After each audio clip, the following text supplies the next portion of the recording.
Hi, it's Brian here and welcome to today's show. Now, what are we going to be talking about today, I hear you ask? Well, we're going to be talking about soap operas, we're going to be talking about IMDbPro, and we're going to be talking about how to fund your acting career. Let's go to the first question. Any tips on how I can get into soaps? Are there ways other than going to drama school that will get me noticed?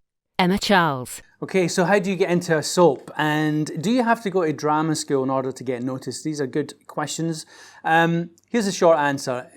Let's just put ourselves in the position of the casting director of Coronation Street or EastEnders.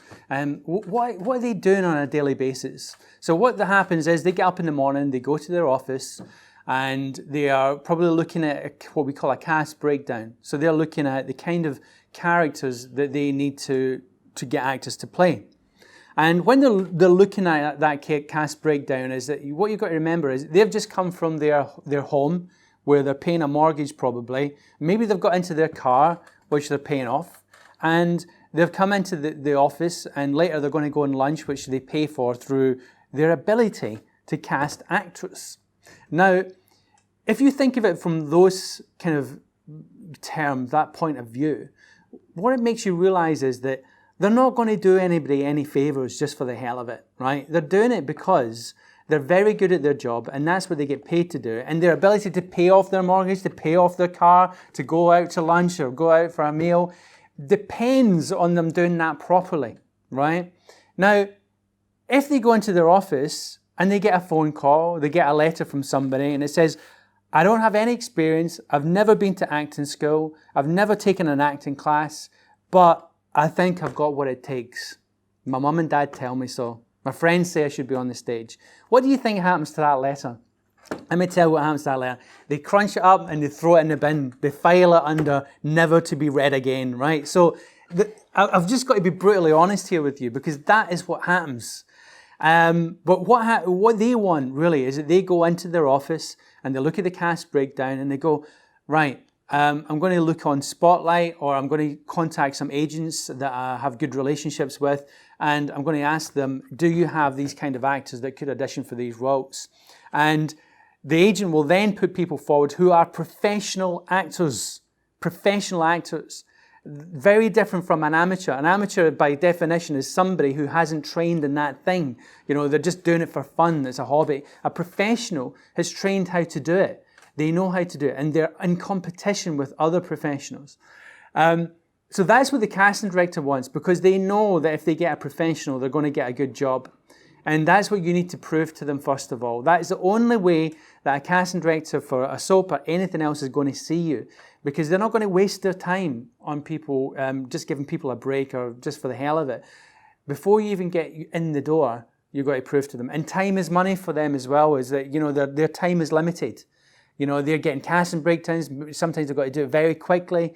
So they are looking to get results as quick as they can as well. So I think I've made that really clear. I think this is really important, because some people can get very delusional about this, that somehow they can stand out by skipping the steps. You know, I just need to get in front of that casting director. Listen to me. I have seen people that have swore to me that, oh, I just need the break. I just need to get that audition. And I've even seen people come into audition from my program that have said to me, you know, in their application, or I've seen them in a boot camp course, and they say, I'm a natural ability. I've got no problem. Just put me in front of the right people. And then we get them into the audition room and they fall apart. They're sweating. They can't get a word out. And they're shocked themselves. They don't know why it's happened. Let me tell you why it's happened. It's because it's not as easy as it looks, acting. It's much more difficult than people expect. And you have to train for it. You have to go through the process of being able to get on camera, get on stage, and produce authentic, deep characterizations. So, you know, I kind of rambled on here a little bit, but I think it's really important to get that across to you. So I don't think there is a shortcut. You've got to go and train, because A, you've got to be able to do the job, and B, agents, casting directors, that is the yardstick by which they will decide whether you know the job or not. Then after that, if you want to stand out, you know, you've got all the basics in place, then by all means create a short film. By all means create a stage play and invite people to come and see it. But of course, that's all got to be done professionally very well. So I think that answers your question. It's maybe not the answer you wanted, but it's the reality of the industry. Okay, let's go to the next question. What's the best way of getting an audition for films in development on IMDbPro? Sarah Sapphire. Okay, so IMDbPro. Now, if you're not aware what that is, that stands for the Internet Movie Database. And it's a great resource for actors because it shows you basically all the films that are in pre-production or about to go into production. And that is a great way for actors to identify something that they think they might be appropriate for. So, in answer to your question about how do you identify or how do you get in the door if you've identified something in IMDbPro, well, you need to do a bit of research and you need to become a bit like Columbo, right? You need to become an investigator. And what I recommend is that you get a book and, an A4 size book, and you get one page and you decide that you're going to dedicate that page to learning everything you can about that project on IMDb, that you think that there might be something in it for you. So what do? Well, usually they list who the production company is, maybe the director. It might be too early for a casting director, but at least if there's some details on there, there's something to go after, right? So you can contact the production company. Maybe you send in your details or you phone them and you ask, when is it going into production? Or can you get any more information? As much information as you want to build up here. Who's the person that you're speaking to initially, the assistant? Get their name, because then you can contact them again in the future as things begin to develop on the project. Ultimately, you want to know who the casting director is once one's been allocated.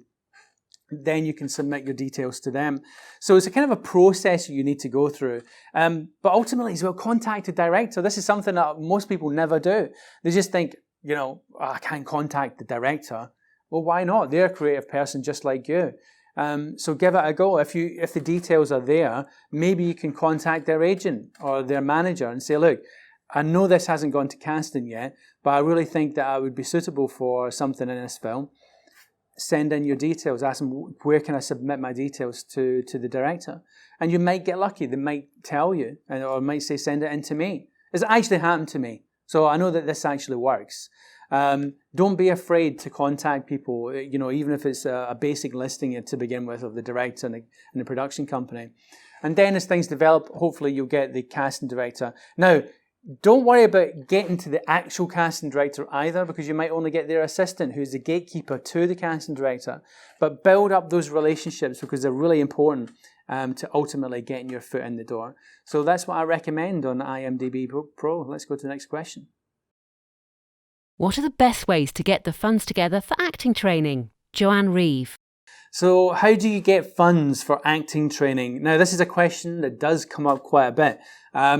Well, I'll tell you what I did in order to get funds for acting training when I was becoming an actor. I obviously got one job, and then I got another job, and then I got another job. So I worked 3 jobs. And what it tends to happen is that you start to accumulate savings. And you decide that you're going to save a portion of that money that's going to go towards your acting training.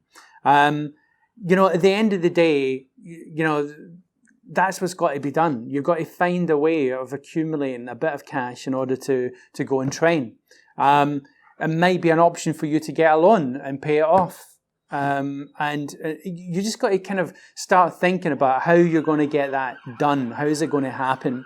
Now, once you've started to look at how it can happen and how it can get done, you become aware of the possibilities. This reminds me of another question we've done recently in one of the previous shows about limited resources. It's not limited resources, it's about limited beliefs about all of this. Maybe you can, there's also different ways that maybe you can approach family members and say, look, this is what I want to do. Maybe they could give you a loan and pay it off over a period of time. Now, there's many different things that you could do. Oh, here's another one. Here's a great one, right? Why don't you go through your house tonight or your flat, or wherever you stay, and look at all the things that you've got that you don't use, and then put them on eBay and sell them. Maybe you can go to a car boot sale and buy some magazines or something like that, and then put them for sale on eBay at a slightly higher price. You know, there's different ways of doing this. You've got to get creative, inventive if you want to do this. But I would say to you, the number one thing is don't let money be the barrier towards you not doing something. You know, at the end of the day, everybody that you care to mention who's become successful at something, all found a way of raising cash. They all found a way of raising money in order to do the thing they had to do. It might have been that, you know, they wanted to make a film. I I actually know of some people who have done medical trials in order to get cash to finance their film. Now, I'm not saying that you should do that, but all I'm saying is there's different ways of doing it. And if you want it enough, you will find a way of doing it. And so don't let it be a barrier, and go out there and make it happen. Okay, so brings us to the end of today's show. If you'd like to send in your question, why don't you do it on Facebook, Twitter, Snapchat? Send us in an email or film it and send it in. I will definitely show it. So good, that brings us to the end of the show, and I look forward to speaking to you on the next one. Thank you.